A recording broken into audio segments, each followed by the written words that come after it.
What is up, guys? Welcome back to Life from the Wrist. Hope you guys are doing well. So I'm someone who really likes taking feedback from the comments that you leave in the comment section. Obviously, I'm going to be a little bit more receptive to that, feedback that is constructive, but I have received some really great feedback from you guys. I want to thank you for all of that feedback because it helps me grow this channel, but also adapt it in ways that that will help you guys enjoy these videos a little bit more. One of the things that people had mentioned is they actually wanted to be able to see the watches that I mentioned in these videos a little bit more, be able to tangibly see what they look like. And so I'm going to go over some of the watches that I've mentioned previously. Obviously, this is just a real snippet of the watches that I have in my possession, but I wanted to kind of talk about some of the ones that I've mentioned in videos you've seen on my wrist or we've spoken about on this channel. I think this will hopefully kind of put some of you at ease so that you can see the watches a little bit more in detail. And I think this is the format that I'd like to continue on if you guys enjoy this type of format.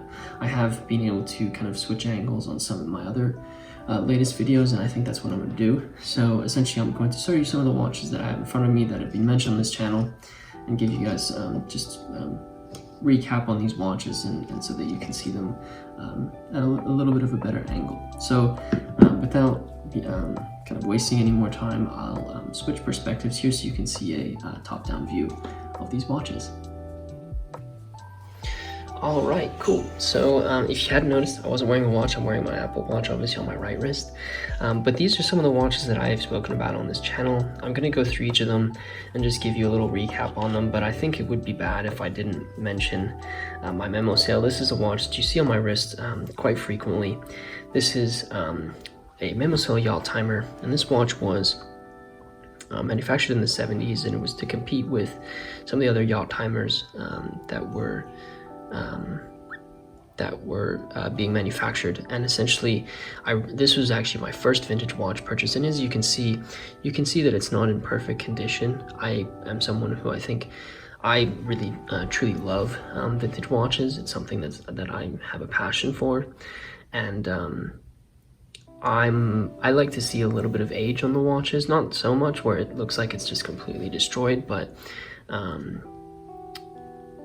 just enough where it gives it a little bit of character. So so you can see the case, you can see a lot of the gold brushed finishing is coming off. You can see the crowns have a little bit of wear on them as well, but I think that gives it character. And you know, this is it's not an inexpensive vintage watch, but it's not the most expensive vintage watch you can possibly purchase, so I'm totally fine with it. I think the fact that it was also my first vintage watch purchase also goes a long way. Real 70s design with the round case, and then I put it on this blue Perlon strap.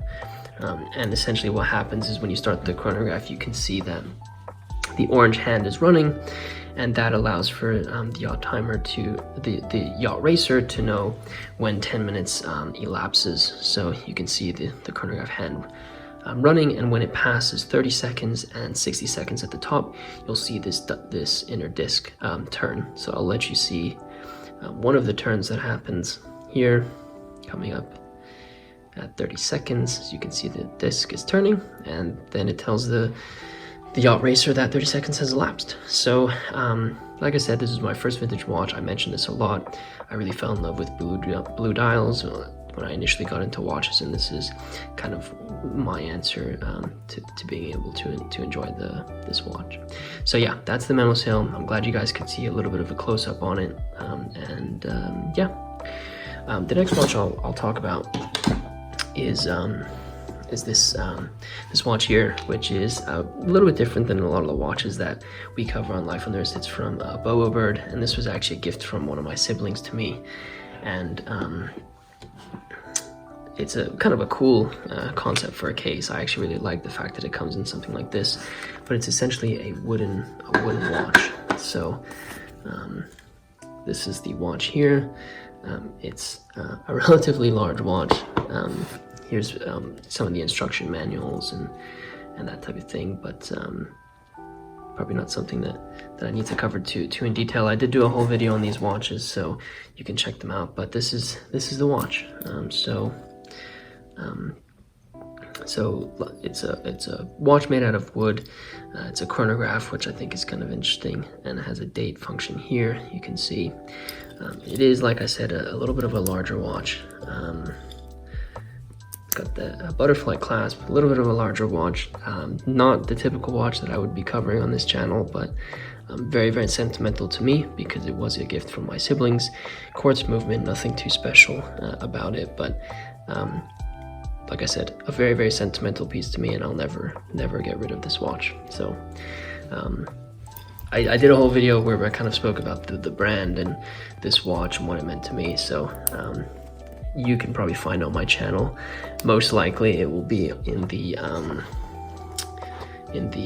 side panel. What's also really cool is they give you this little set to be able to take out links, which I thought was kind of interesting, especially if, you know, maybe this is your first watch and you're not like a watch nerd like all of us. Then maybe this is a cool kind of step for you to take into watches. So that's the next watch.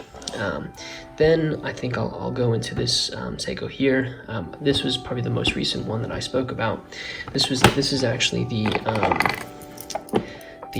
Seiko watch that was my grandfather's, who recently passed, and this is one of the watches that I spoke about. I did mention in that video that the dial is quite scratched up, and as you can see, it is very scratched up, but very, very 70s design. It has a very cool movement to it as well. It's actually a quartz movement, but I don't know if you guys can hear that. It actually has a kinetic movement where that actually charges the battery of the watch. So interesting watch, but quite beaten up. But again, similar to the BoBoBird watch, very sentimental to me. An interesting watch within the Seiko line. It comes with the box, the papers there, and then this is actually a purchase receipt and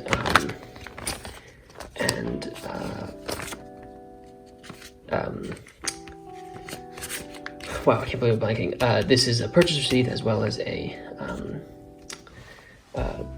repair receipt and email to the repair company. I'm not going to open this up because I'd prefer not to share. There's some personal information on there, so I prefer not to share, but this was all my grandfather's doing, and this is very, very, it's something that he did a lot, where he would make sure that all the paperwork for anything that he did was visible. So that was this watch. And then the last watch is actually this watch here, which was a gift from my parents to me. This was the first Seiko watch that I actually received, which I thought was kind of interesting. It's a limited edition chronograph for the FIFA World Cup from 2002. There's a little bit of a backstory that I prefer not to go into for this watch, but it actually does come with original guarantees. You can see here, obviously this foam piece here, and then this is I thought the case was really beautiful as well. But and then this is the instruction manual as well, and then this is the watch. So I haven't really worn it ever, but you can see it's got this really interesting blue sunburst dial, bidirectional bezel, not clicking, but a very interesting piece for me, being that it was my first watch, or Seiko watch, excuse me. You can see a nice little inscription on the back there for the World Cup, and it's just a very, very interesting piece to see. It fits really nicely on my wrist, I think.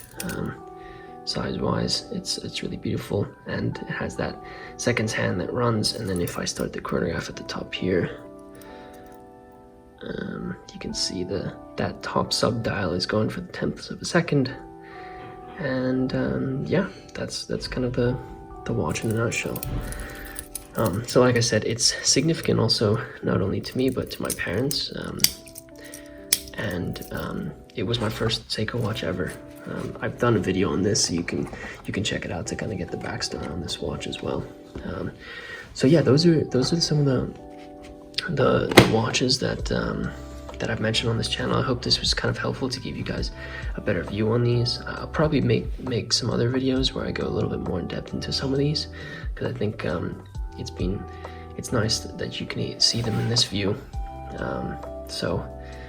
With this said, guys, I'll go back to the other angle and just close up the video. Cool, so I hope you guys enjoyed that video where we kind of gave you a better look at some of the watches that we've mentioned on this channel. Like I said, let me know in the comments if you'd like to see some more footage of some of these watches. It was a new angle for me to show you these watches, and I think it's giving you a little bit more detail on some of the watches that I've spoken about on this channel. Again, this is kind of just a snippet, but I think it was helpful for you guys to see. If you like these videos, let me know in the comment section if you felt that this was a better format for you guys to see these watches.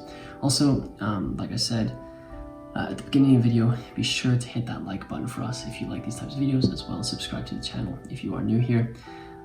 Exciting times ahead, and I'm looking forward to sharing it with you guys.